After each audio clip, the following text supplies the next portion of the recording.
everyone, and welcome to the Paper Plane Cocktail Hour. I'm one of your hosts, Amy Loewenberg, Relations and Partnership Development Manager at New York Now.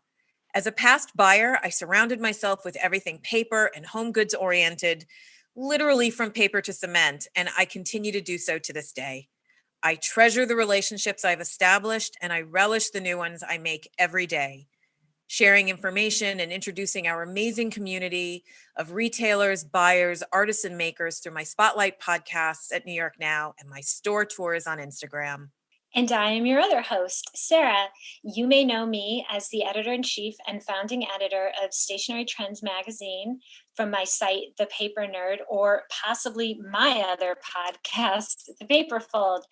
I have been covering the stationery and gift industry since 1998, but never did I imagine that one day I'd be covering those markets here in virtual space.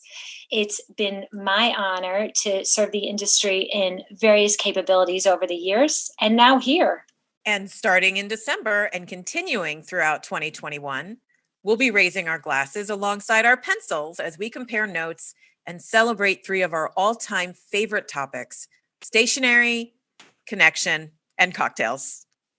Cheers. Cheers. But before we get to our fabulous guest, Amy, I have a question for you. I love how on Instagram you show what cards you're sending out. And I noticed that the last batch you shared was pretty racy. Featuring two of my favorite more body ranges, Umlaut Brooklyn and Offensive and Delightful. So I'm wondering, who did you send them to? And what did you hear back? Well, just so you know, in my store visits, I cannot walk past a card wall, spinner, or basket without picking up a few. And so when one speaks to me, especially with a direct name, I must own it, I must write in it, and I must send it. So first, you can imagine with all the visits, I have quite a few cards.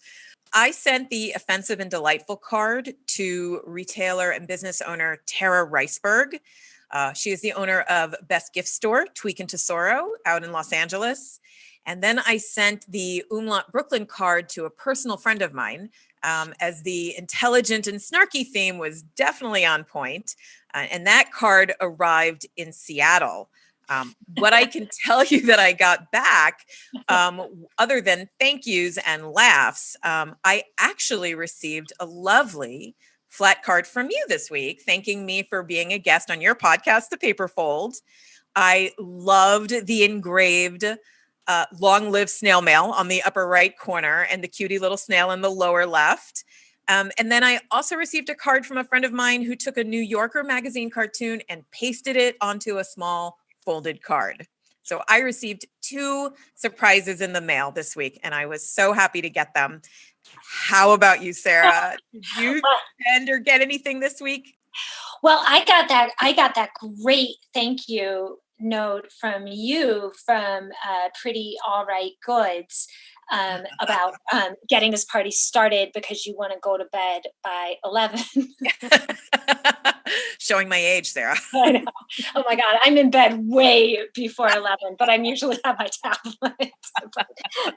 So I got that one. That was great. And it's fun to get a card from a range that like you've looked at for years and you know the principal. I mean, I know Matt, he's amazing.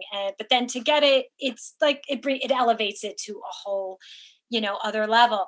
So the other card I got this week that was so cool was a thank you from one of my recent guests on my podcast, Leslie Moak Murray. And it was great that she thanked me, and it was not necessary. I send the thank yous for being on my podcast. But what I thought was so cool was that first of all, she sent me one of her cards. So, Nice. To get the artist to send you her card, like, I just thought that was really cool. This is definitely a keeper. But then the coolest part was that when I held up the return envelope to the art, the signature matched, and I just was knocked out. I thought it was the neatest thing I've seen. Wow. So I even showed my husband, who is not a paper person, and even he sort of stopped what he was doing. So smart. So smart. Like, I thought it was important. Thank you, Leslie. Thank you for appearing, and thank you for sending me this great card. But enough about me. Let's get to our guest. Amy, spill. Today's guest is Katie Hunt, Proof to Product founder. She's a business strategist, podcaster, and mom of 4. She's helped thousands of brands get their products on the shelves of retail stores like Target, Anthropologie, Nordstrom's, and independent boutiques around the world. Katie is the host of the top-rated Proof to Product podcast, where she interviews product-based business owners about their successes, struggles, and transitions in business.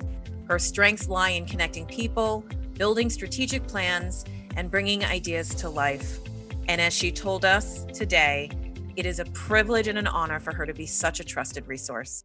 Welcome to the Paper Plane Cocktail Hour, Katie. We're so excited not only to welcome you, but to have you as our very first guest ever. So cheers. Cheers to you, ladies. I am so excited to be here. Thank you for thinking of me and for including me in your podcast. Cheers. We're so happy you're here, Katie. Cheers and welcome. Thanks, Sarah. So one of the reasons why I really wanted to have you here is because I feel like you have a sense of the industry, sort of a macro view of it, unlike most. At the risk of oversimplifying, you essentially problem solve for your community of makers all day. So, so I have to ask you, like, what are your community's biggest issues right now? Like, what are they grappling with? Yeah. Well, first off, thank you. That's a great way to look at what I do. I am a problem solver by nature, and I love what I do. I love working with these business owners. But to answer your question, I want to point to a quote that we often hear in the business world, and I wish I knew who originally said it, but it's the phrase that new level, new devil. And so what I mean by this is as your business grows, as you experience success and you start to run into new opportunities, you also run into new challenges and hurdles. And so our Proof to Product community, that includes brands that are just starting out. They're brand new to this product journey, as well as companies who are making regular, consistent 6 and 7 figures annually. So I'm seeing a wide range of hurdles and things that people are working through. And if I can break it down, I like to, we have the time, I'd like to break it down into 3 main categories. Sure. For the brands that are just starting out, they are really grappling with product and sales logistics. They're asking themselves questions like, what types of products should I be making? They're trying to figure out what their business model should look like, what types of sales channels they should be using, and just kind of figuring out those logistics of selling and shipping out products, right? Everyone's super excited at that beginning stage, but there's a lot of logistical things to figure out. For brands that are in growth mode, maybe they have a line of products already, but they want to expand into different sales channels or even new product categories. They tend to struggle with 2 things: decision fatigue and mindset. And they really truly question what's next. How are they going to grow this business? They might be doubting too what success looks like. And deep down, they're wondering if they're doing this business thing right, because we all have those doubts as we're doing this, right? But these guys are oftentimes in my world, they're oftentimes working alone or with the help of 1 to 2 people. So really everything is falling on them, and that can get very overwhelming very quickly. And that's where the decision fatigue kicks in of like, having a strong mindset about making the decisions, but then also recognizing how many decisions you're making throughout the day. And then the last group, those are the seasoned business owners. Those are the brands that have established businesses. They've been doing this a long time. They have a different need in their business right now. They're looking to streamline operations, increase profitability, and really possibly grow their team. So this group in particular struggles with money and mindset, but it's in a much different way than the starters and the growers. So for scalers, the questions really revolve around, what is the best way to reinvest in my business? Can I bring on more help? Can I do trade shows? Can I expand my production? Can I pay myself more, right? But also keep this like strong cash flow so the business can do the things we want to do. So I'm answering your questions with a whole lot of different segments there, but like the struggles are really tied to where they are in their business journey. And so, obviously 2020 has brought its own set of challenges, but in general, those are the main things that my audience is struggling with. Sure. No, I mean that makes perfect sense. I mean, depending on Absolutely. where you are, like those are the challenges you're dealing with. And of course, everybody is also dealing with similar pressures, home, school, that, All of the things right now. Yes. all of the other things, which just makes, the decision making harder. I mean, I know there are days when I just feel like I've just been dealing with one like hardball after another all day. Yeah. And by the end of the day, I just, I can, it's all I can do to turn on Netflix. Or a drink. Right. I don't want to think about the big things at the end of the day because I've been doing that all day long. I agree with you, Sarah. Right, right. So yeah, and I think everybody kind of, it almost sounds, the newbies, I call them newbies myself, like the newbies, are already questioning, is this the right move for me? Is this the Yeah. right business? Like, can I really sustain myself here? Everybody just has a different set of sort of almost like identity issues. Mhm. Oh, yeah. Well, and I would say that mindset piece of it, of like the self doubt, the comparison, the imposter syndrome, frankly, that carries through all phases of business. I would think everybody is questioning themselves at every single level. You actually very, very beautifully broke that down, because anytime somebody asks me, what are you hearing out there? My response is everything to everyone, because everybody has a different story. And Mhm. the way you just broke it down into these three different groups, I think really helps give a whole lot of clarity as to what our business owners are dealing with, depending on where they are in their business. Yeah. Thanks, Amy. Yeah, I think it's important for them to recognize, and us as the people that are supporting them, that it's impossible for them to do it all at once, right? Like you need to grow your business in little bits and pieces. And so if you recognize where you are in your journey and try to identify the main three things, the main priorities that are going to get you to that next level or to the next step of success that you're trying to attain to, then you focus there instead of trying to do everything all at once. Right. I mean, I often say that like our culture has undergone this sort of chipotlization where everybody is just doing things and wanting things just to their specs. So that being said, there's not going to be a one size fits all No. answer to these. The answer is going to be as personal, or their solution rather is going to be as personal as your business approach is. Totally. And that's the beauty of what we do and the people we work with. You may have a room full of product makers, and all of them are working towards different things. I have my high end coaching program, it's my mastermind. I have people that are moving more into licensing right now. I have people that are turning their attention more to direct to consumer sales.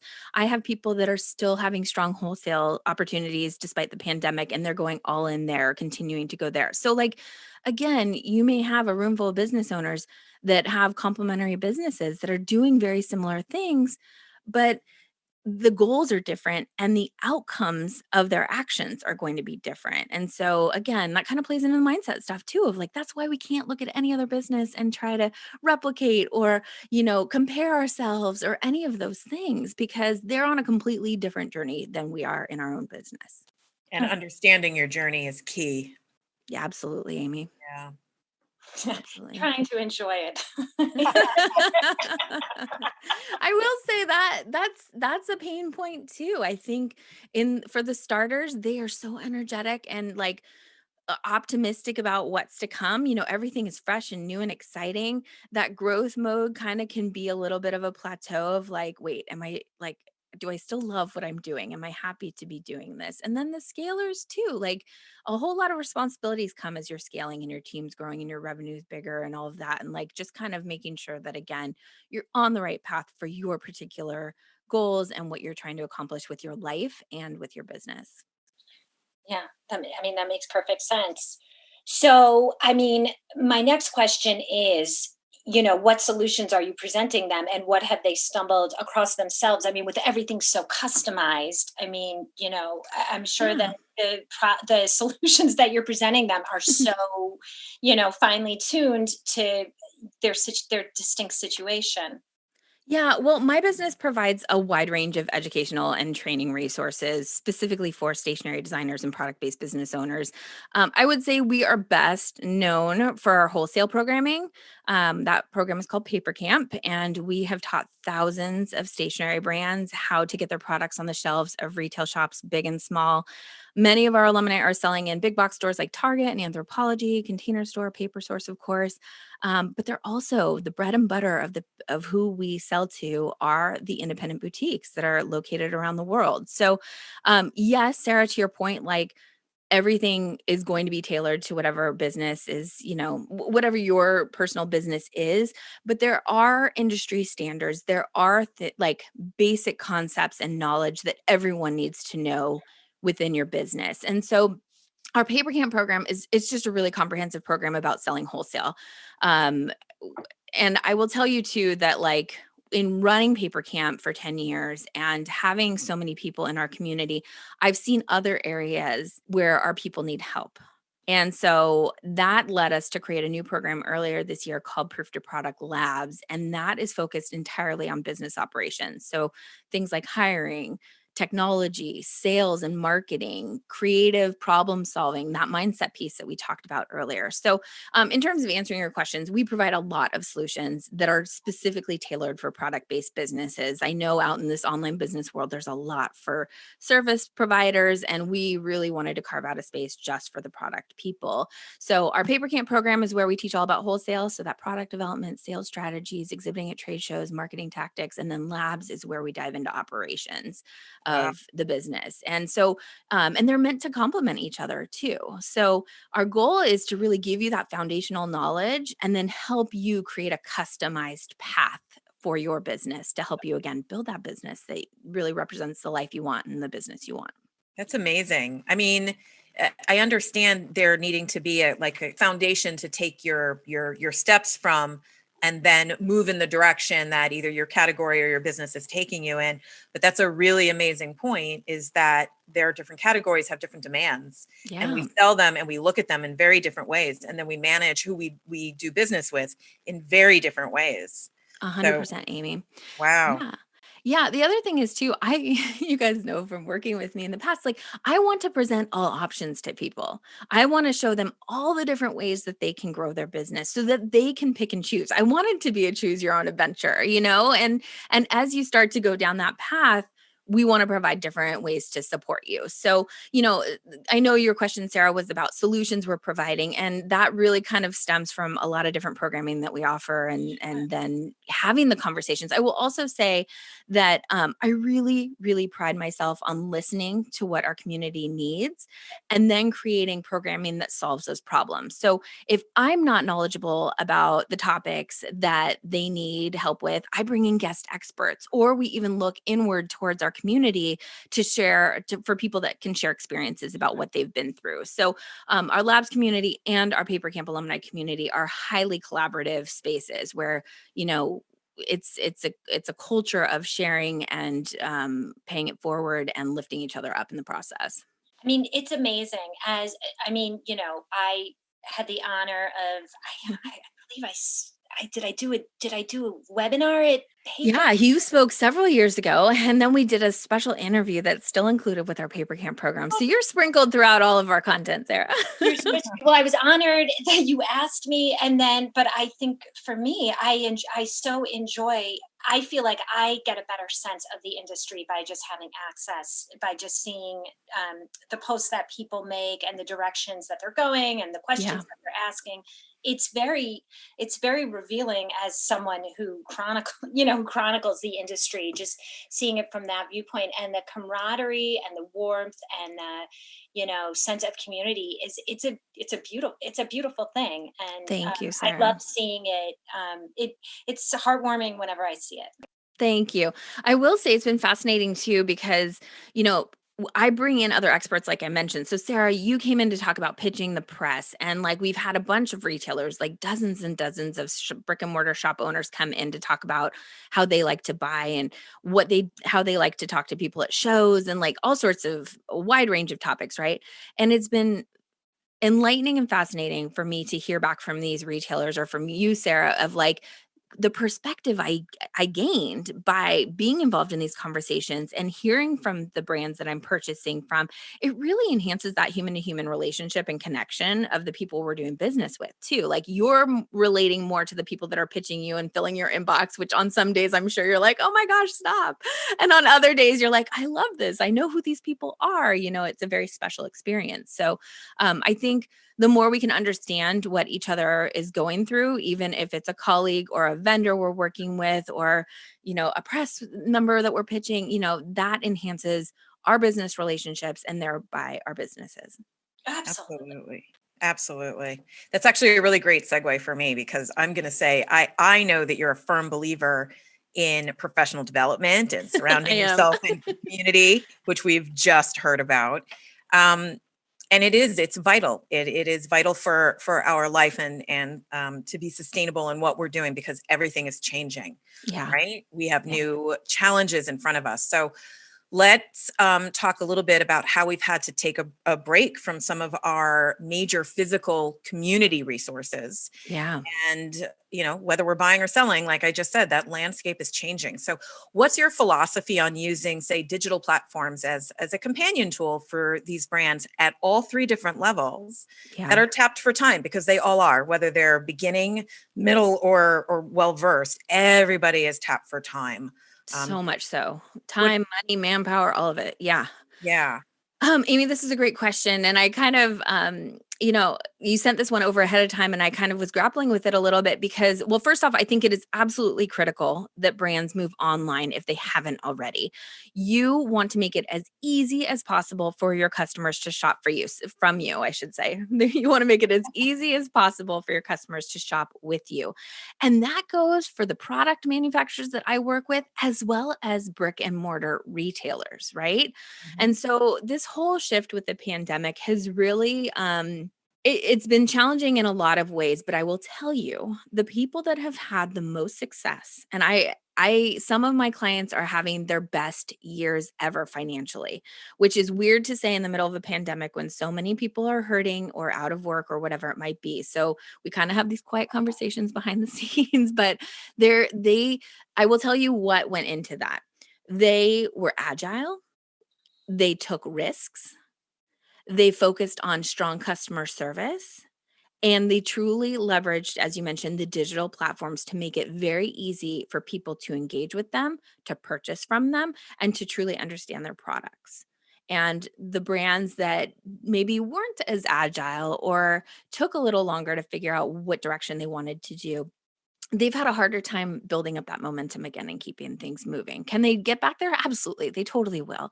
But I just think this year has presented unusual challenges in that respect. But having digital platforms that we can leverage in light of not being able to be in person, for example, at trade shows, I think it's been amazing to see all the different platforms that are popping up and the ways that people can connect.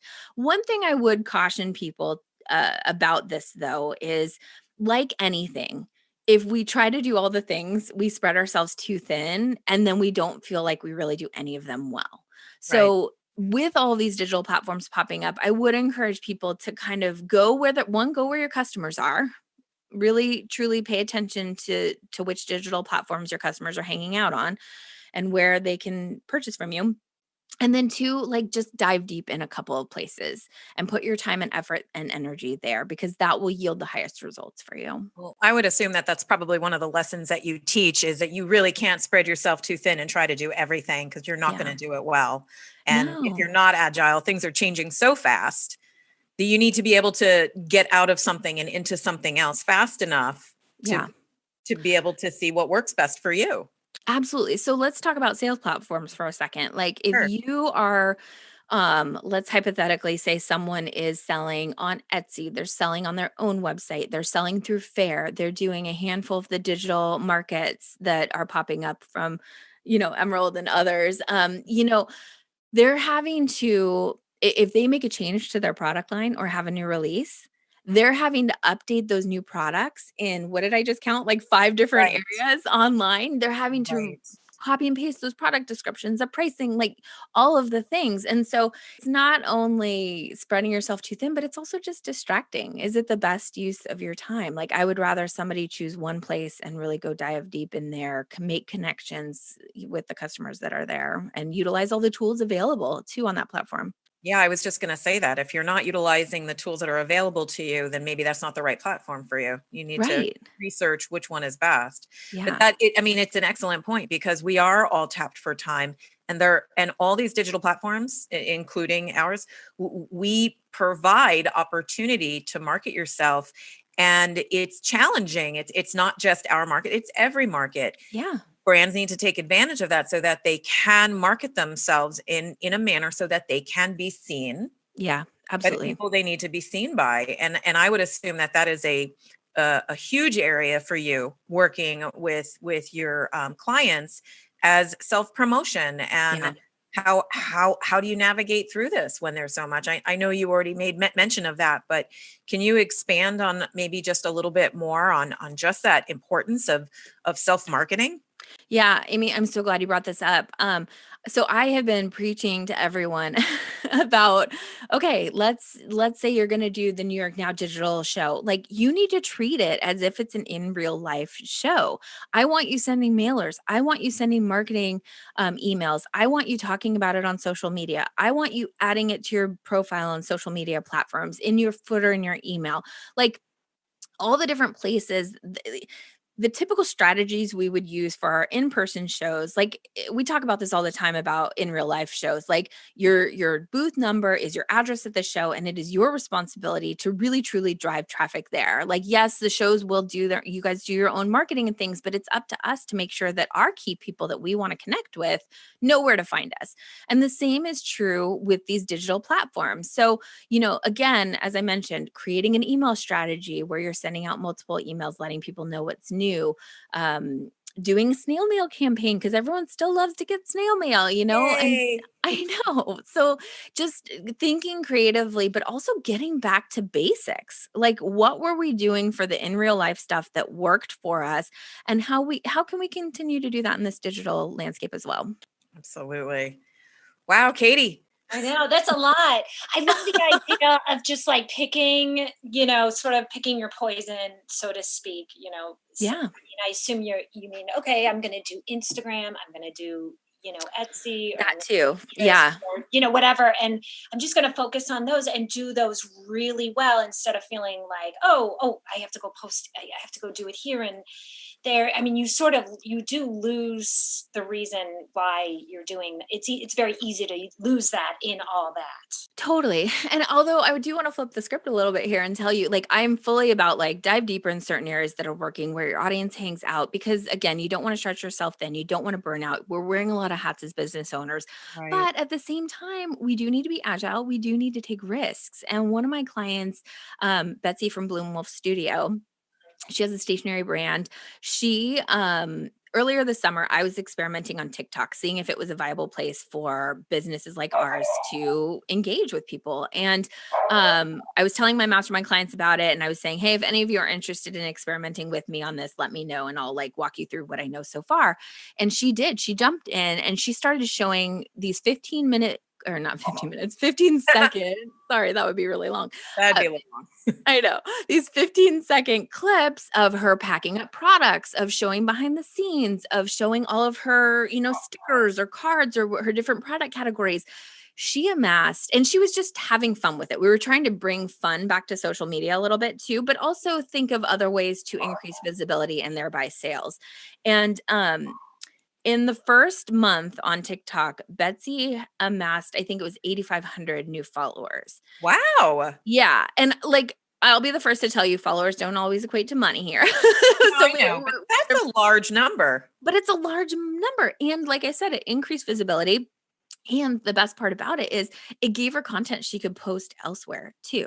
So she could put that when Reels started on Instagram, she took all those videos that she'd been playing with on TikTok that she saw from testing that were doing well, and she put them over on Reels. And so I think there's a balance, like to what we talked about before. Yes, we need to have focus. Yes, we need to, focus on the areas where our customers are, and we can really dive deep there. But also, I want us to play and experiment and take some risks as well, because I think but that's that was also, sorry, I didn't mean to interrupt, but that's also really wonderful because they actually were able to dive into something, do it well, and use that same package in another menu, Yep.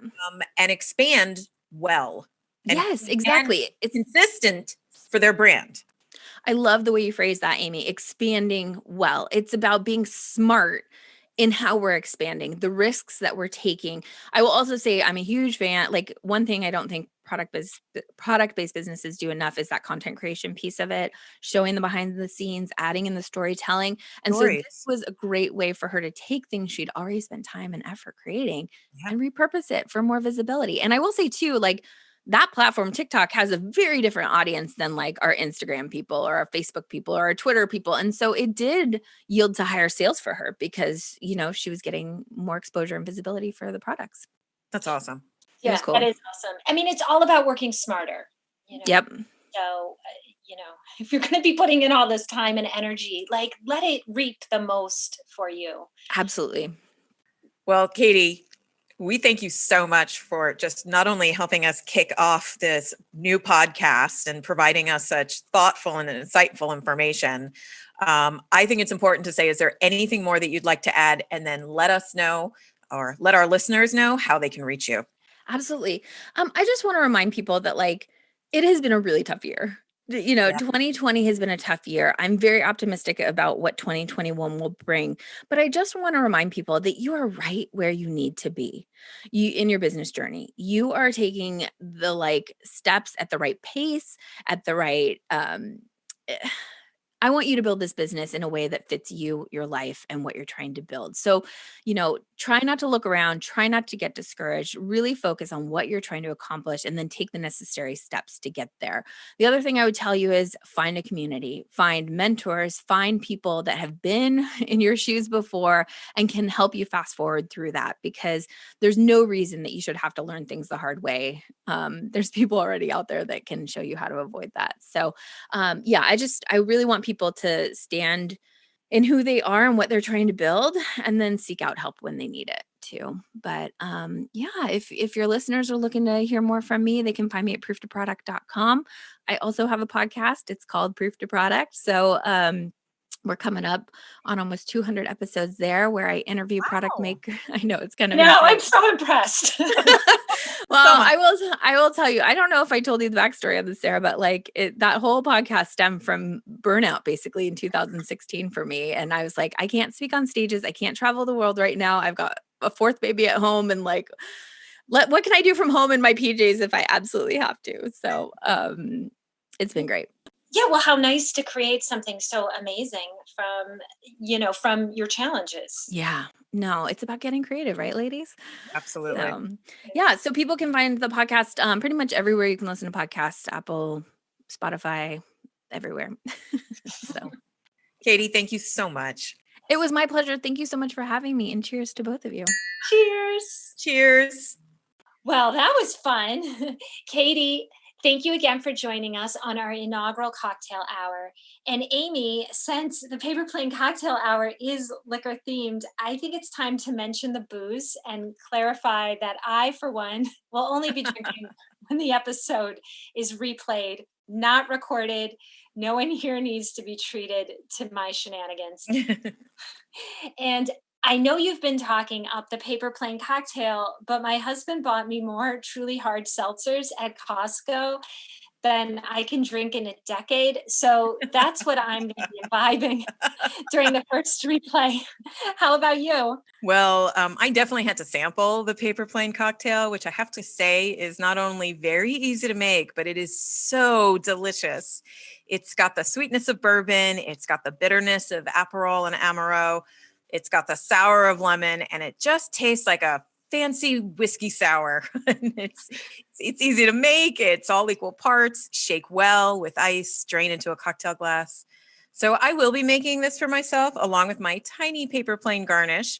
And Sarah, I too will be sipping this when our podcast airs as well.